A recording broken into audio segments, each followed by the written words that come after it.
মাঝে অচুই থাকো মার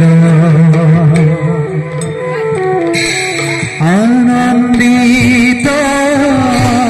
মনে সবে আশ্রম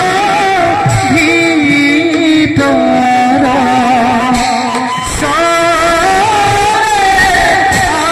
আশ্রম ভিতর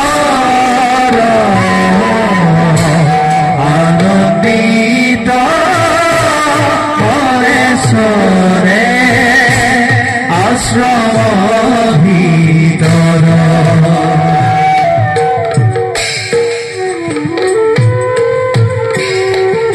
রঙ্গ সুন্দর দেহ অতি মনোহর রাম হরি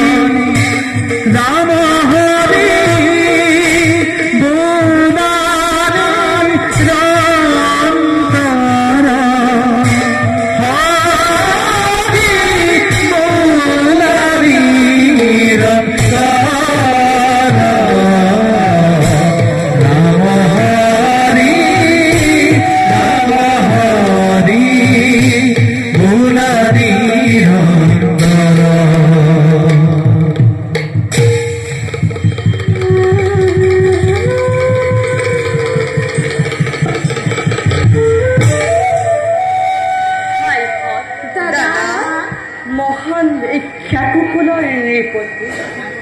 মহামানী দশৰথৰ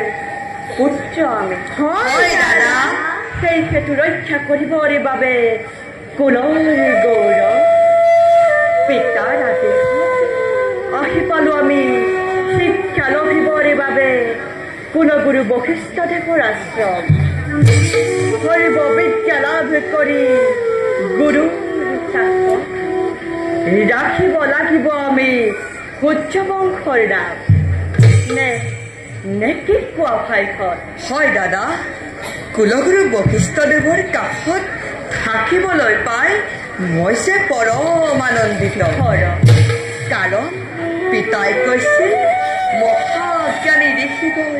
ত্ৰিকালজ্ঞ পুৰুষ তেনে প্ৰজ্ঞাশীল পুৰুষৰ কাষত লাভ কৰিম আমি জীৱনৰ পাঠ ধন্য হ'ম আমি ধন্য হ'ব আমাৰ জীৱন সঁচা দাদা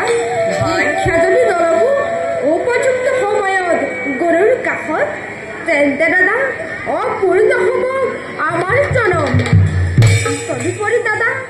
গুৰুৰ আশ্ৰমত প্ৰৱেশ কৰাৰ পিছৰে পৰা অৰণ্যৰ প্ৰতিকূল পৰিৱেশে পাহৰাই পেলাইছে মোক সকলোবোৰ ভোগ বিলাস বৈভৱৰ কথা দাদা কিন্তু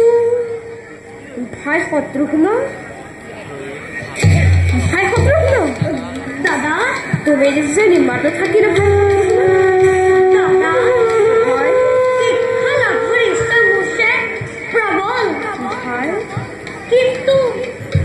কিন্তু ত্যাগ কৰি অশিক্ষাৰ কাঢ়ে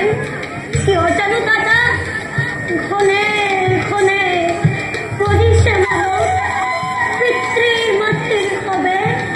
সকলো আত্মীয় স্বজনৰ লগত আৰু দাদা